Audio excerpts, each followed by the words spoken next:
আসসালামু আলাইকুম, স্বাগত জানাচ্ছি আরটিভির সকালের সংবাদে। আপনাদের সঙ্গে আছি আমি ফারহানা বিনতে ওমর। 2 দিনে টানা চতুর্থবারের মতো দেশে ভূমিকম্প অনুভূত হওয়ায় আতঙ্কে পুরো রাজধানীবাসী। বন্ধ ঘোষণা করা হয়েছে ঢাকা বিশ্ববিদ্যালয়, পলিটেকনিক ইনস্টিটিউট। এছাড়াও Viqarunnisa Noon school and college, ideal school and college সহ বিভিন্ন শিক্ষা প্রতিষ্ঠানে রবিবারের সকল পরীক্ষা বাতিল ঘোষণা করা হয়েছে। এর আগে শনিবার সন্ধ্যা 6টায় 3.7 মাত্রার ভূমিকম্প হয় উৎপত্তিস্থল রাজধানীর বাড্ডা এলাকায়। এর 1 সেকেন্ডের ব্যবধানে 4.3 মাত্রা ভূমিকম্প হয় উৎপত্তিস্থল নরসিংদী। তারও আগে সকাল 10:36 ভূমিকম্প হয়, যার উৎপত্তিস্থল নরসিংদীর পলাশে। অল্প সময়ের ব্যবধানে 4 দফায় ভূমিকম্প বড় ভূমিকম্পের আভাস বলছেন আবহাওয়াবিদ। সাকিবুর রহমানের রিপোর্ট। শুক্রবারে 5.7 মাত্রার ভূমিকম্পের আতঙ্ক ছড়িয়ে পড়ে মানুষের মধ্যে। এতে প্রায় 600-র উপরে মানুষ আহত হওয়ার পাশাপাশি নিহত হন 10 জন। শুক্রবারে রেশ কাটতে না কাটতে শনিবার সকাল 10:36 ভূমিকম্প হয় উৎপত্তি নরসিংদীর পলাশে। সন্ধ্যায় আবারও নরসিংদী ও ঢাকায় ভূমিকম্প হয়। এতে ঢাকা বিশ্ববিদ্যালয়ের শিক্ষার্থী সহ অনেকে আহত হয়। ভূমিকম্প ঝুঁকির কারণে 6 ডিসেম্বর পর্যন্ত ঢাকা বিশ্ববিদ্যালয়ের সব ক্লাস ও পরীক্ষা বন্ধ ঘোষণা করা হয়েছে। আজ বিকেল 5টার মধ্যে সবগুলো হল খালি করার নির্দেশ দিয়েছে প্রশাসন। ভূমিকম্পে হল ভেঙে পড়ার আতঙ্কে ঢাকা পলিটেকনিক ইনস্টিটিউটের শিক্ষার্থীরা রাস্তায় অবস্থান নেয়। রাজধানীর তেজগাঁওয়ে জরাজীর্ণ আবাসিক হল পুনর্নির্মাণ ও নির্মাণের আগ পর্যন্ত অস্থায়ী আবাসনের দাবি জানান। এমন পরিস্থিতিতে রাতে কর্তৃপক্ষ ইনস্টিটিউটের 4টি হল খালি করার নির্দেশ দেয়। এত বছর যাবত যে ক্যাম্পাসে আসলে হলগুলো জীর্ণশীর্ণ অবস্থায় রয়েছে, সেগুলো সংস্কার করা প্রয়োজন। হলের যে ছাত্রের যে আবাসন ব্যবস্থা, এটা খুবই ভয়ঙ্কর পরিস্থিতিতে আছে। হল ছাড়া হচ্ছে গিয়ে খুবই আমাদের জন্য ঝুঁকিপূর্ণ। আমরা কোথায় যাব, কোথায় থাকবো। এমন পরিস্থিতিতে রাজধানীর বিভিন্ন শিক্ষা প্রতিষ্ঠানের ক্লাস পরীক্ষা স্থগিত করা হয়। ভিকারুন্নেসা ও আইডিয়ালে রবিবারে সকল পরীক্ষা স্থগিত করে কর্তৃপক্ষ। 1918 সালের পর আবার বড় একটি ভূমিকম্পের সময় ঘনিয়ে এসেছে। ভূমিকম্পের যেহেতু আগাম সতর্কতা নেই এবং প্রাকৃতিক দুর্যোগ হিসেবে এটি ঠেকানো সম্ভব নয়, এজন্য সতর্কতা ও প্রস্তুতি রাখা জরুরি। 1918 সালে শ্রীমঙ্গলে 7.3 মাত্রা একটি ভূমিকম্প হয়েছিল। সেই হিসাব অনুযায়ী আসলে প্রায় 100 বছরের বেশি হয়ে গিয়েছে। তো এটা অনুযায়ীও একটা বড় ভূমিকম্প হওয়ার সম্ভাবনা রয়েছে। সাকিবুর রহমান, আরটিভি, ঢাকা। দর্শক, এই মুহূর্তে ঢাকা বিশ্ববিদ্যালয় থেকে যুক্ত হচ্ছেন এআর বাদল। বাদল, ঢাকা বিশ্ববিদ্যালয়ের সর্বশেষ অবস্থা কি দেখছেন? এছাড়া শিক্ষার্থীরা কি হল ছাড়তে শুরু করেছেন কিনা জানাবেন। ফারহিনা, সকাল থেকেই শিক্ষার্থীরা হল ছাড়ছেন এবং তাদের মধ্যে বেশ আতঙ্ক বিরাজ করছে আমরা দেখেছি। এবং বিভিন্ন সময়ে বিভিন্ন হল থেকে শিক্ষার্থীরা ভোর থেকেই বের হচ্ছেন এবং তারা ঠিকমতো ঘুমাতে পারেনি, এরকম একটি অবস্থা বিরাজ করছে। হল ছাড়ছেন এরকম একজন শিক্ষার্থীর সাথে কথা বলতে চাই। আসলে এই এতটা বেশি আতঙ্কিত হওয়ার পেছনে কি সত্যি কোনো কারণ আছে কিনা এবং হলগুলোর আসলে কি অবস্থা? বিশ্ববিদ্যালয় প্রশাসন যে পদক্ষেপ নিয়েছে সেটাকে কিভাবে দেখছেন? আমি বলি যে বিশ্ববিদ্যালয় যে পদক্ষেপটা নিয়েছে, যে আমাদের বন্ধ দেওয়াটা, আমি পদক্ষেপটাকে সাদরে গ্রহণ করেছি। কারণ যদি এখানে আমরা থাকি, আমাদের ভূমিকম্পের দুর্যোগের থেকেও ছেলেমেয়েরা বেশি প্যানিকড হয়ে আছে। সামান্য কিছুতেই তারা দৌড়দৌড়ি করছে, এভাবে আহত হচ্ছে। দুর্যোগের থেকেও তারা আতঙ্কগ্রস্তের কারণে আহত হচ্ছে। আমরা দেখেছি অলরেডি হাত পা ভেঙেছে। এটার কারণ শুধুমাত্র আতঙ্কগ্রস্ততা। এই সময় যদি ক্লাস পরীক্ষাও চলে, আমরা কিন্তু মনোযোগ দিয়ে শ্রেণী কার্যক্রমে অংশগ্রহণ করতে পারবো না, যেটা আমাদের কোনো কাজেই আসবে না। আর আরেকটা ব্যাপার হচ্ছে, যদি আমরা ঢাকা ছেড়ে এখন গ্রামে যাই, তখন আমরা গ্রামটাকে বেশি সেফ মনে করছি। কারণ ঢাকাটা অতি শিল্পনগরী, এখানে দুর্ঘটনা হওয়ার সম্ভাবনা বেশি। আমরা দেখেছিও পরপর 3টা ভূমিকম্প হয়ে গেছে। তো নগরীতে থাকাটা এখন সেফ মনে হচ্ছে না। গ্রামে গেলে হয়তোবা ভালো থাকবো, বাবা মার কাছেও থাকবো। তো একটা মানসিক একটা প্রশান্তিটা নিয়ে হয়তোবা আবার আমরা শ্রেণী কার্যক্রমে ফিরতে পারবো বিশ্ববিদ্যালয় যখন খুলে দিবে। ধন্যবাদ আপনাকে। শুনছিলেন যে একজন শিক্ষার্থী বলছেন যে গ্রামে যাওয়াটা তারা আসলে সেফ মনে করছেন এবং যেহেতু 4 দফায় ভূমিকম্প হয়েছে, যে কারণে তাদের ভিতরে আতঙ্ক বিরাজ করছে। প্রাথমিক সাময়িকভাবে কিছুটা রিলিফ পাওয়ার জন্য বিশ্ববিদ্যালয় প্রশাসন যে পদক্ষেপ নিয়েছে সেটিকে সকল শিক্ষার্থী সাধুবাদ জানিয়েছেন। এর মধ্যে হয়তো সংস্কার হোক যেটাই হোক একটা পজিটিভ দিক ফিরে আসবে এমনটা মনে করছেন শিক্ষার্থীরা। ফারহিনা, ধন্যবাদ আপনাকে। এদিকে নরসিংদীতে টানা ৩ দফা ভূমিকম্পের পর আবারও ভূমিকম্প হবে ভেবে গত রাতে জেলার বিভিন্ন স্থানে শত শত মানুষ রাস্তাসহ খোলা মাঠে আশ্রয় নেয়। স্থানীয়রা জানায় সন্ধ্যা ৬টা বেজে ৬ মিনিটে ভূমিকম্পের পর এখানের মানুষের মাঝে নতুন করে আতঙ্ক সৃষ্টি হয়। এর মাঝে রাতে বিভিন্ন স্থান থেকে মাইকিং করে জানানো হয় রাত ১২টা থেকে ভোর ৪টার মধ্যে আরেকটি বড় ধরনের ভূমিকম্প হবে। এমন ঘোষণার পর বেশিরভাগ মানুষ ঘরবাড়ি ছেড়ে রাস্তায় নেমে আসে। পরে তারা বিভিন্ন স্কুল, কলেজ ও মাদ্রাসার মাঠে আশ্রয় নেয়।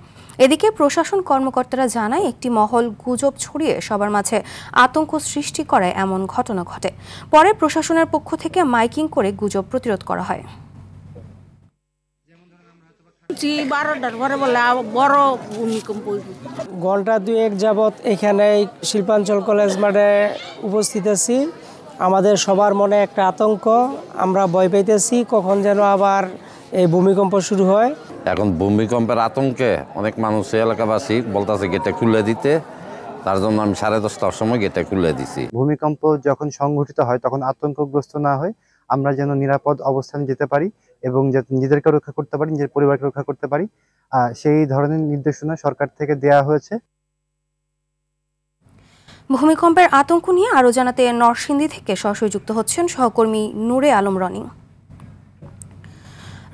গভীর রাতে নরসিংদীতে তো আতঙ্ক ছড়িয়ে পড়েছিল, তো এখন কি অবস্থা দেখছেন সেখানে?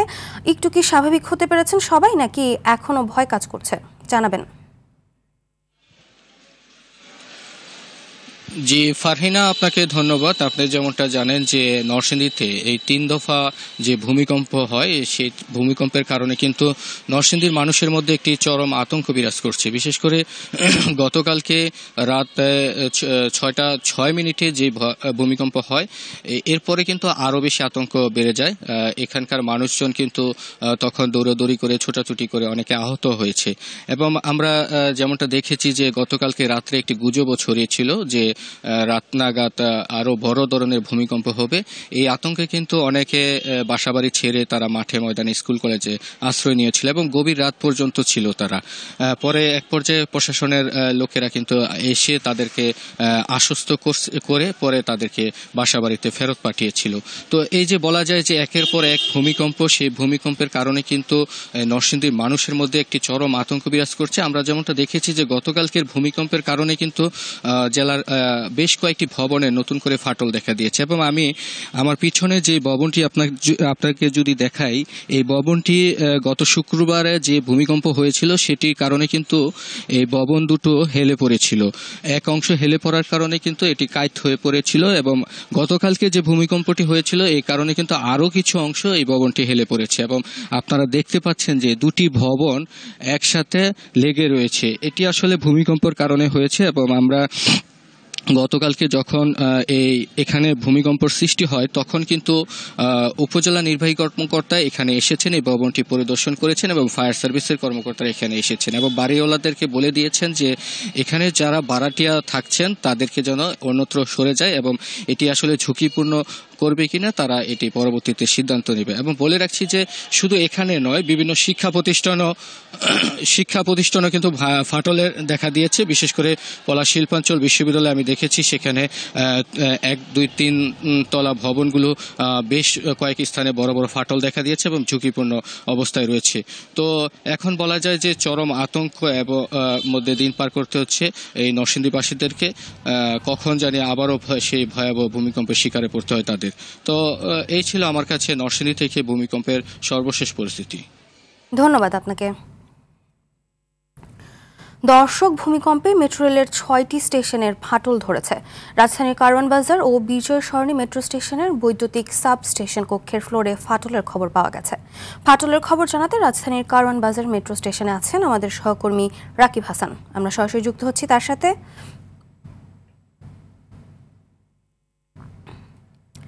রাকিব, মেট্রো রেলে ফাটলের কি জানতে পারলেন আমাদের জানাবেন।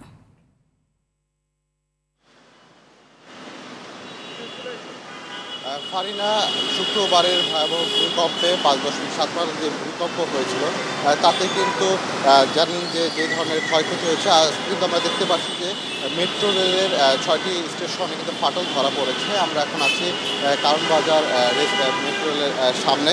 এখানে কিন্তু বৈদ্যুতিক যে ইটা রয়েছে, স্টেশনারি রয়েছে, এখানে কিন্তু এক ধরনের ফাটল দেখা যাচ্ছে। আপনারা দেখতে পাচ্ছেন যে ফাটলের কিন্তু মাত্রাটা স্বাভাবিক নয় এবং এছাড়াও কিন্তু 6টি স্টেশনে ফাটল ধরা পড়েছে। জানেন যে কারণ বাজার ছাড়াও বিজয় সরণি, ফার্মগেট, মিরপুর 11, মিরপুর 10, পল্লবী স্টেশন সহ কিন্তু 6টি স্টেশনে কিন্তু এই ফাটল ধরা পড়েছে। স্টেশনের কিছু টাইলসও কিন্তু ফাটল পাওয়া গেছে। ফার্মগেট স্টেশনে লিফট কোরের ভেতরে দেয়ালে ফাটল দেখা গেছে। ফাটলের বিষয়ে আসলে যে ইগুলো রয়েছে, এখানে কিন্তু সাধারণ মানুষও কিন্তু এক প্রকার মেট্রো রেলে যারা যাত্রী রয়েছে তারা আতঙ্কিত হয়ে পড়ছে যখন এই নিউজটা আসছে বা তারা ফাটলগুলো দেখছে। তারা কিন্তু এক প্রকার যে তাদের যে স্বাভাবিক যে মেট্রো রেলের চলাচল, কারণ জানেন যে ঢাকা শহর এখন মেট্রো রেলে যানবাহনের জন্য একটি বিশাল এক বাহন হয়ে গেছে এবং সেখানে তারা কিন্তু প্রতিনিয়ত মেট্রো রেলে অধিক সংখ্যক মানুষ যাতায়াত করে। তো ভূমিকম্পের এই ধরনের যে ফাটলে কিন্তু সাধারণ মানুষের মধ্যে আতঙ্ক ছড়িয়ে পড়ছে। তো এই ছিল আমার কাছে সর্বশেষ তথ্য। ফারহিনা, ধন্যবাদ আপনাকে। রাজধানীর বকশীবাজারে আলিয়া মাদ্রাসায় শিক্ষার্থীদের দুপক্ষের মধ্যে সংঘর্ষের ঘটনা ঘটেছে। এতে বেশ কয়েকজন আহত হয়েছেন। তাদের উদ্ধার করে ঢাকা মেডিকেল কলেজ হাসপাতালে নেওয়া হয়েছে। শনিবার রাত 10টার দিকে এ ঘটনা ঘটে। পরে পরিস্থিতি নিয়ন্ত্রণে আনে পুলিশ ও সেনাবাহিনীর সদস্যরা। প্রত্যক্ষদর্শীরা জানায় মাদ্রাসার ভেতরে একটি মিলাদ মাহফিলের অনুষ্ঠানকে কেন্দ্র করে দুপক্ষের বাগবিতণ্ডার জেরে এ সংঘর্ষ হয়।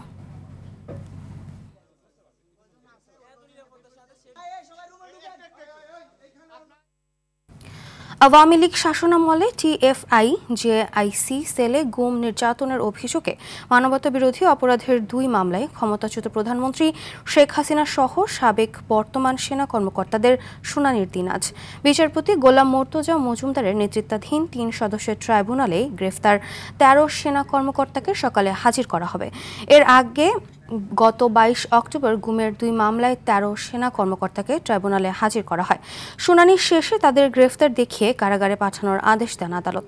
একই সঙ্গে মামলার পরবর্তী শুনানির জন্য 20 নভেম্বর দিন ঠিক করা হলেও পরে তা পিছিয়ে 23 নভেম্বর ধার্য করা হয়। আধুনিক চিকিৎসার ওপর কি মানুষের আস্থা কমছে, নাকি কবিরাজের চটকদার বিজ্ঞাপনের চালে আটকা পড়ছে সমস্যাগ্রস্তরা?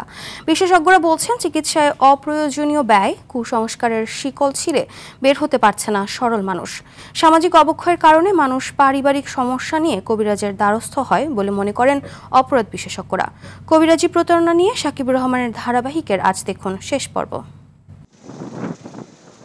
দেশে 37টি মেডিকেল কলেজ, 7 শতাধিক সরকারি বেসরকারি হাসপাতালের বাইরেও 1,500-এর বেশি অনুমোদিত অননুমোদিত হাসপাতাল রয়েছে। অলিতে গলিতে এত হাসপাতাল থাকার পরও কবিরাজের দ্বারস্থ হচ্ছেন সাধারণ মানুষ। আর সেই সুযোগকে কাজে লাগিয়ে ভণ্ড কবিরাজ কাটছেন পকেট। আধুনিক চিকিৎসা বিজ্ঞানের এই যুগেও মানুষ কেন কবিরাজের পেছনে ছোটেন?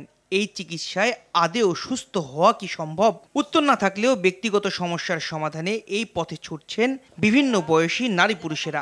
যদি খুশি করতে পারেন তাহলে আপনার স্বামী ফিরে আসবে। জনস্বাস্থ্য বিশেষজ্ঞরা বলছেন অননুমোদিত চিকিৎসা সেবার বাইরে অন্য সব ব্যবস্থার চিকিৎসায় প্রতারণার শামিল। বাংলাদেশে অনুমোদিত চিকিৎসা আছে, যেটা আমরা অ্যালোপ্যাথিক, সেটা আছে, হোমিওপ্যাথিক আছে, ইউনানি আছে, আয়ুর্বেদিক আছে। এর বাইরে কেউ যদি মনে করেন যে তার চিকিৎসা কাজে লাগছে, এটাকে বৈজ্ঞানিক পরীক্ষার মধ্য দিয়ে সেটাকে প্রতিষ্ঠিত করতে হবে, সেই বিধিবদ্ধ সংস্থার দ্বারা সেটা অনুমোদিত হতে হবে। কাজে এর বাইরে কেউ মন গড়া চিকিৎসা দিলে সেটা কিন্তু আইনসঙ্গত হবে না এবং সেটা মানুষের জীবনের জন্য ঝুঁকি হবে। সমাজ ও অপরাধ বিশ্লেষকরা বলছেন সরকার দেশের জনগণের মানসিক স্বাস্থ্য ব্যবস্থা গড়ে তুলতে না পারায় এমন অবস্থা সৃষ্টি হচ্ছে। মানুষকে যতক্ষণ পর্যন্ত রাষ্ট্র একটা যৌক্তিক অবস্থায় আনতে না পারবে, যতক্ষণ পর্যন্ত মানুষ এই সরল বিশ্বাস দ্বারা প্রভাবিত হবে, কারো বিজ্ঞাপন দেখে প্রভাবিত হবে, ততক্ষণ পর্যন্ত কিংবা ততদিন পর্যন্ত এই ভণ্ড কবিরাজদের সমাজের মধ্যে প্রভাব থাকবে, বিশেষ করে প্রান্তিক পর্যায়ের মানুষের উপরে। আর আইন শৃঙ্খলা বাহিনী বলছে ভণ্ড কবিরাজ থেকে বাঁচতে সাধারণ মানুষের সচেতনতার বিকল্প নেই। জিন হাজির করতে পারলে আপনার সন্তান হবে, এরকম নানা ধরনের প্রলোভন দেখিয়ে তারা মানুষকে প্রতারিত করে এবং এক সময় গিয়ে দেখা যায় তাদের টার্গেটকৃত ব্যক্তিদের মূল্যবান অর্থ স্বর্ণালঙ্কার নিয়ে কেটে পড়ে। মানুষ একটু সচেতন হলে তাদের কর্মকাণ্ড কিন্তু সহজেই এড়িয়ে চলা সম্ভব। স্বাস্থ্যসেবার উন্নতি, জনসচেতনতা বাড়ানোর পাশাপাশি প্রতারক কবিরাজদের বিরুদ্ধে কঠোর ব্যবস্থা নিতে পারলেই এমন সামাজিক ব্যাধি থেকে মুক্তি মিলবে বলে মনে করেন বিশেষজ্ঞরা। সাকিবুর রহমান, RTV, ঢাকা। বিদেশে অবস্থান করেও চট্টগ্রামের অপরাধ জগৎ নিয়ন্ত্রণ করছেন চট্টগ্রামের ত্রাস শিবির ক্যাডার হিসেবে পরিচিত সাজ্জাদ আলী ওরফে বড় সাজ্জাদ। তার সহযোগীরা গড়ে তুলেছেন সন্ত্রাসের স্বর্গরাজ্য। চাঁদা না দিলে করছে গুলিও। অস্ত্র, হত্যা ও চাঁদাবাজি সহ 1 ডজন মামলায় ফেরারি বড় সাজ্জাদ। তার হয়ে কাজ করছেন প্রায় 50 জন সহযোগী। আর সব কর্মকাণ্ডের নেতৃত্বে ছিলেন 17 মামলা নিয়ে কারাগারে থাকা ছোট সাজ্জাদ। বর্তমানে এই কুখ্যাত বাহিনীর নেতৃত্ব দিচ্ছেন 13 মামলার আসামি আরেক ত্রাস রায়হান। স্টাফ রিপোর্টার সাইফুল মাহমুদের সহায়তায় রিপোর্ট করছেন শামীম চৌধুরী।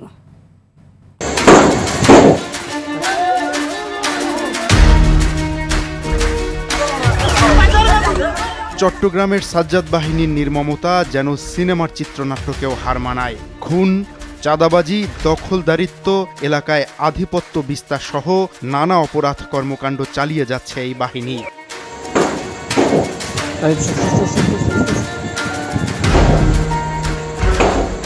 বিএনপি নেতা এরশাদুল্লাহর গণসংযোগ চলাকালে বাবলাকে গুলি করে হত্যা এবং ঢাকাইয়া আকবর খুনের ঘটনায় পরিবারের অভিযোগের তীর সাজ্জাদ বাহিনীর উপর।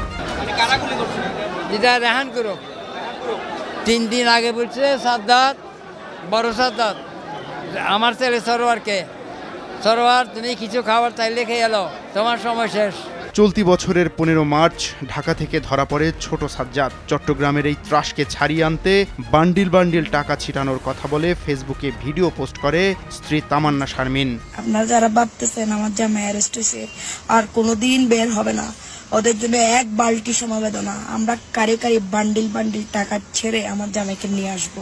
আটক হওয়ার আগে প্রকাশ্যে পুলিশ পেটানোর হুমকি, সারোয়ার বাবলা হত্যাসহ 5 আগস্ট পরবর্তী জেলায় 10টি খুনে উঠে এসেছে ছোট সাজ্জাদ ও তার সহযোগীদের নাম। ওই জেলের ভিতরে আছে ছোট সাজ্জাদ, সে এই জেলের ভিতর থেকে তার লোকদেরকে দিয়ে এরকম একটা কাজ করিয়েছে কিনা সেই দিকটাও আমরা ওপেন রাখছি। এছাড়াও আরও কতগুলো ডাইমেনশন আছে, সেগুলো নিয়ে আমরা কাজ করতেছি। প্রশ্ন থেকে যায়, শুধু কি চাঁদাবাজি এবং আধিপত্য বিস্তারের জন্য এসব খুনের ঘটনা, নাকি এর পেছনে রয়েছে কোনো রাজনৈতিক দলের স্বার্থ হাসিলের উদ্দেশ্য, নাকি আগামী নির্বাচনের সঙ্গে যোগসূত্র রয়েছে এমন ঘটনার? এই ত্রয়োদশ জাতীয় সংসদ নির্বাচন শুধু না, আমাদের এখানে যতইগুলোই জাতীয় নির্বাচন হয়েছে, এই জাতীয় নির্বাচনের সাথে এখানে একটা সংঘাত সহিংসতা সম্পর্ক আছে। বিশেষ করে নির্বাচনী মাঠ কোনো প্রার্থীর নিয়ন্ত্রণে রাখা, যারা শীর্ষ পর্যায়ে সন্ত্রাসী বা যাদের বিভিন্ন সন্ত্রাসীমূলক বা অপরাধমূলক কর্মকাণ্ডে যাদের হাতে খড়ি আছে এবং যারা ইতিমধ্যে পরিচিতি পেয়েছে অপরাধী হিসাবে, তাদেরকে কাজে লাগানো। পুলিশ বলছে অপরাধীদের সঙ্গে থাকতে পারে রাজনৈতিক দলের সংশ্লিষ্টতা। এখানে রাজনৈতিক একটা মেরুকরণ আছে এবং রাজনৈতিক মেরুকরণের কারণে ঘটনাগুলো ঘটছে বলে আমাদেরও উপলব্ধির কপি।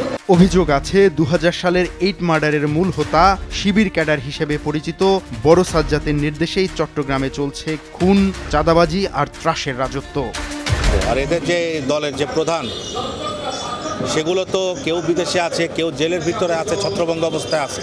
এরাও যে খুব স্বস্তিতে আছে তা না। চট্টগ্রামে মূর্তিমান আতঙ্ক, সাজ্জাদ বাহিনীর ভয়ে দিন কাটাচ্ছেন জেলার সাধারণ মানুষ। অপরাধ বিশেষজ্ঞরা বলছেন, এখনই যদি সাজ্জাদ বাহিনীর লাগাম টেনে ধরা না যায়, তাহলে আগামী নির্বাচনকে কেন্দ্র করে আরও বাড়তে পারে এদের অপরাধ কর্মকাণ্ড।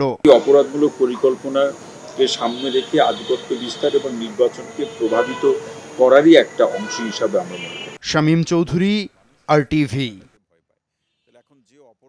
বিএনপি ক্ষমতায় যাবে বুঝতে পেরেই একটি মহল নির্বাচন পেছানোর ষড়যন্ত্র করছে, এমন মন্তব্য করেছেন সাবেক প্রতিমন্ত্রী বিএনপির নির্বাহী কমিটির সদস্য অধ্যাপক রেজাউল করিম।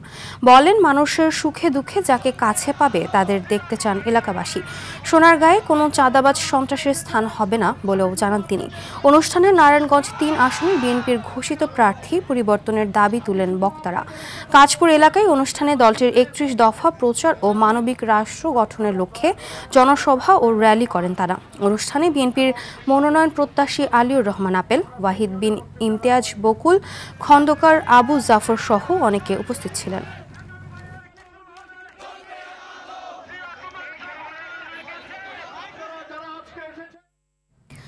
টাঙ্গাইলের সখীপুরে সরকারি বন উজাড় করে দখল হয়ে গেছে প্রায় ১০০ একর ভূমি।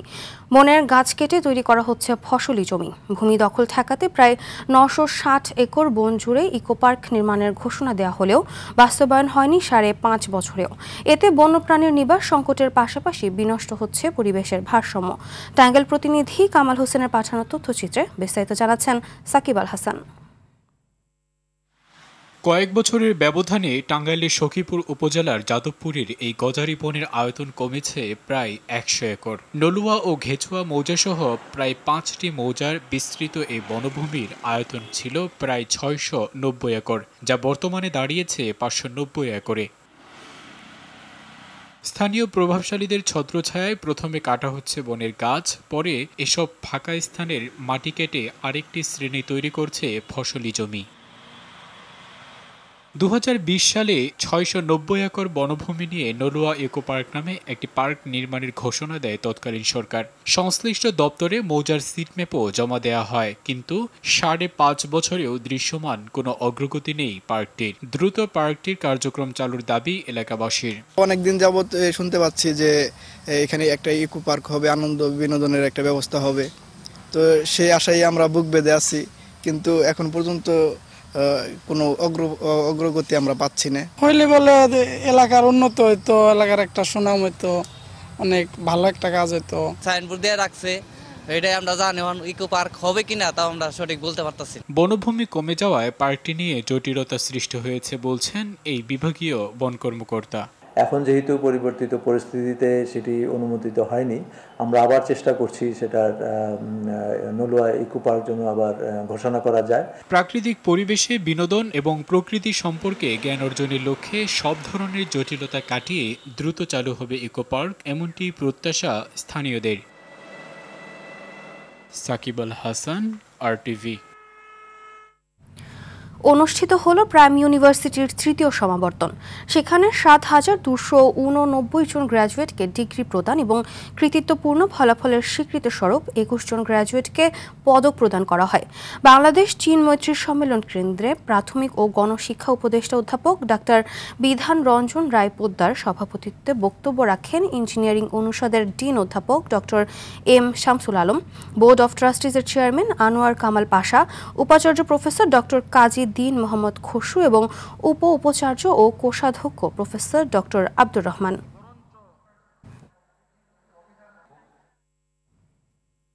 আন্তর্জাতিক প্রসঙ্গ। যুদ্ধবিরতির মাঝেও থামছে না ইসরায়েলের বিমান হামলা। এভাবেই নতুন করে উত্তপ্ত হয়ে উঠেছে গাজা উপত্যকা। শনিবার উত্তর গাজা শহর, মধ্য গাজার দেইর আর বালাহ ও নুসাইরাত শরণার্থী শিবিরে হামলা চালানো হয়। হামলায় শিশুসহ কমপক্ষে ২৪ ফিলিস্তিনি নিহত হয়েছেন। আহত হয়েছেন আরও ৮৭ জন। তথ্যটি নিশ্চিত করেছে আন্তর্জাতিক বার্তা সংস্থা আল জাজিরা। এদিকে এক আন্তর্জাতিক প্রতিবেদনে জানা যায়, বেশিরভাগ হামলা চালানো হয়েছে কোনো সতর্কতা ছাড়া। এমনকি তথাকথিত ইয়েলো লাইন অতিক্রমের অভিযোগও ফিলিস্তিনিদের ওপর গুলি ছুড়ছে ইসরায়েলি সেনারা। অন্যদিকে হামাস বলছে এসব হামলা যুদ্ধবিরতি চুক্তির স্পষ্ট লঙ্ঘন। রাশিয়া ইউক্রেন যুদ্ধ থামাতে যুক্তরাষ্ট্রের প্রস্তাবিত ২৮ দফা পরিকল্পনা নিয়ে দেখা দিয়েছে নতুন বিতর্ক। মার্কিন প্রেসিডেন্ট ডোনাল্ড ট্রাম্প বলছেন এটি তার চূড়ান্ত প্রস্তাব নয়। তবে কিয়েভকে দ্রুততম সময়ের মধ্যে সিদ্ধান্ত জানাতে হবে। এমনকি শান্তি প্রস্তাব না মানলে ইউক্রেনীয় প্রেসিডেন্ট ভলোদিমির জেলেনস্কি তার মতো করে যুদ্ধ চালিয়ে যেতে পারেন বলেও মন্তব্য করেছেন তিনি। রোববার এক প্রতিবেদনে এই তথ্য জানিয়েছে আন্তর্জাতিক সংবাদ মাধ্যম আনাদোলু এজেন্সি। অন্যদিকে জেলেনস্কি বলেন, একদিকে আত্মমর্যাদা হারানোর ঝুঁকি, আরেকদিকে গুরুত্বপূর্ণ মিত্র হারানোর ঝুঁকি। এই দুই কঠিন পরিস্থিতির মধ্যে সিদ্ধান্ত নিতে বাধ্য হচ্ছেন তিনি।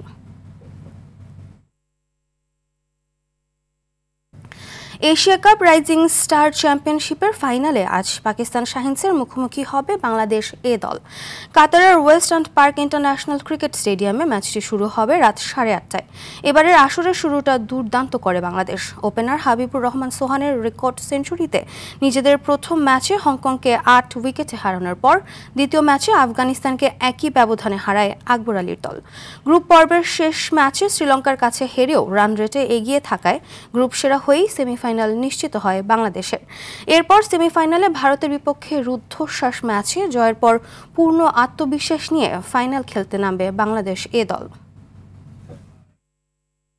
সকালের সংবাদ এই পর্যন্তই। মধ্যাহ্নের সংবাদ দুপুর 12টায় দেখার আমন্ত্রণ রইল।